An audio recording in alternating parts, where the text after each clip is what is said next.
केना विजन आपण मानक स्वागत करुछि। आसंतु जीवा किछि गुरुत्वपूर्ण घटना परे नजर पकेवा पूर्वर कौन रही आज पाणीपागर मुहूर्त पूरा वीडियो पर नजर पकई नियंतु दर्शक बंधु।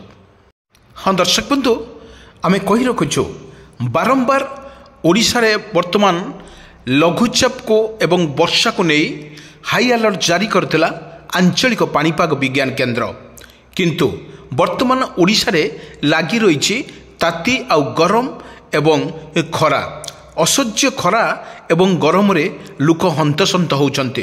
किंतु एबे गोटे सप्ताह है वर्तमान गरम लगातार भाव में लगी रही एवं झांझी पवन मध्य बहुची एवं प्रबल मात्रा रे गरम अनुभूत होउची। किंतु एठी देखा गले जो मौसुमीर बा बंगोपसागर रे ठंडा वायु प्रवाहित जोगुरु वर्तमान वायुमंडल ठंडा अच्छी। एठी देखा गले दिनर तापमात्रा अत्यधिक बढ़ुवा बेले रातिर तापमात्रा कमुची, कारण बंगोपसागर रे ठंडा पवन अनुभूत होतुबारु बा ठंडा पवन बहुतुबारु वर्तमान सबुठी देखा मिलुची ठंडा, संध्या बेले ठंडा एवं राति 8टारू 7टारू राति सारा वर्तमान ठंडा लगुची एवं शीत मध्य लगुची। किंतु आमे जदि देखिबा मार्च मास कथा यदि आमे मने पकेबा मार्च मासर प्रबल वर्षा मध्य जारी रहियो बोली आकलन करिछि पाणीपाग विभाग केन्द्र। एठी देखिबाकू मिलिबो वर्तमान जो गरम अनुभूत होउछि ओडिशा रे, सारा ओडिशा रे वर्तमान खरा सहित गरम वर्तमान जारी रहिछि।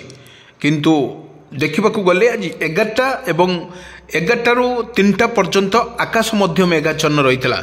आकाश मेघाच्छन्न बादल गुड़ी को आकाश रे मेघ गुड़ी को सब घोड़े रखिला एवं काउलिया काउलिया लगुला एवं जो भली आसेसमेंट कर जाइछि पाणीपाग विभाग तरफ काँ भा कौन जिले में अत्यधिक ठंडा जोगुरु बा बंगोपसागर होइथिबा जो पवन बहुची ठंडा पवन ताहा मध्य किछि जगार बा किछि जिले में वर्षा हबार मध्य संभावना रछि। एवं ताहा परे देखिबाकू गले लगातार भाव में ओडिशार गोटे पटे ओडिशार वर्षा मध्य जारी रहउथला। तापरे परे एभली भाव में जो भली सरकार तरफ घोषणा करागला वर्षा मध्य जो भली रेट रे होउथला वर्षा होउथला वर्षा मध्य कमिला। किंतु परे परे शीतर लहरी चलिला। शीत किंतु ए वर्षर प्रबल शीत किछि दिन भितर शीत लागिथिला এবং शीत परे पुणी मध्य शीत अच्छी गरम प्रबल पड़ा। ये गरम पड़ा सहित ठंडा गरम को लेकिन वर्तमान वर्षा मध्य जारी रहिबो ओडिशा रे जारी रहिबो। किंतु ओडिशा रे भिजिबो सारा ओडिशा जा आकलन करुछि पाणीपाग विज्ञान केन्द्र। बड़ कथा हेउछि वर्तमान जो भली खरा एवं गरम कलबल करुछि प्रत्येक लोक मानकु खरा एवं गरम कलबल करुछि। ए कलबल भितरे वर्तमान जो वायुमंडल वर्तमान जो गरम अच्छी बंगोपसागर ठंडा पवन बहुची या भितरे लघुचापर संभावना अच्छी एवं काल बैशाखीर मध्य संभावना अच्छी। तुहा को तुहा वर्षा मध्य हबार मध्य संभावना अच्छी। आकु स्पष्ट करिछि आंचलिक पाणीपाग विज्ञान केन्द्र। बड़ कथा होउछि आमे देखिबा जदि काल बैशाखीर वर्षा वर्तमान ओडिशा उपरे पड़िबो प्रत्येक जिला उपरे मध्य पड़िबो। आमे विगत दिन देखिथिलु 2024-25 ठीक यही मास जो मार्च मास शेष बा सेकेंड वीक सुद्धा काल बैशाखीर तांडव रहिबो, अदिनिया वर्षा मध्य हबो। एथिपाई सरकार तरफ घोषणा करा जायछि। आपनको विजुअल माध्यम रे मु देखौछि ये होछि वर्षा वर्षा होउछि एवं जो पूर्वर वर्षा एभली भाव में होउतला एवं एभली भाव में बंगोपसागर रे वर्षा हबार मध्य बहुत यथेष्ट अधिका थिबारु वर्तमान आंचलिक पाणीपाग विज्ञान केन्द्र तरफ मध्य सतर्क सूचना जारी करा जायछि। किंतु आमे जदि देखिबा दिल्ली, गुजरात, महाराष्ट्र, तमिलनाडु एभली भाव में तुषार मध्य अत्यधिक ठंडा गरम अनुभूत होइकि वर्तमान बरफ पड़ुछि एवं काँ भा कौटी मध्य वर्षा मध्यम धरणर वर्षा मध्य होइछि।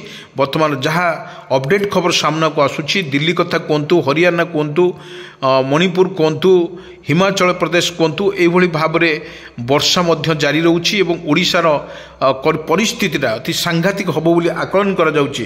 किंतु जदि एभली टेम्परेचर जदि रुहे ओडिशा पर जदि टेम्परेचर अधिका रुहे सेथिपाई टेम्परेचर हेल्ले जदि एकांत आवश्यक होउची वर्षा से पानीपाग विशेषज्ञ कहवा अनुजाई वर्षा जदि हुए ओडिशार जदि वर्षा हुए ताले दिनर टेम्परेचर कमिजिव एवं स्वाभाविक ठारू जो वर्षा देखी गले लगातार भाव में आम आपण को कही रखुचु जो भाई वर्षार जो तांडव रचुला लघुचाप लघुचाप वर्षा लगी रहा पवन सहित है झड़ बतास लगी रहा आपण को विजुअल माध्यम देखा जाउची जो भाई वर्षा जारी रही ओडिशा रे प्रत्येक लोक मानकर किछि ना किछि दुख पड़ता जेन चाष जमी पर सीधा चढ़क पड़ा और लोक मैंने चाष उपर निर्भर करुवा कृषक भाई मैंने चाष हरइले ये वर्षा जोगु ये जो वर्षा पुणी एक वर्षा लघुचाप वर्षा को लेकिन सरकार तरफ घोषणा कर रबी फसल कथा जदि आम कहवा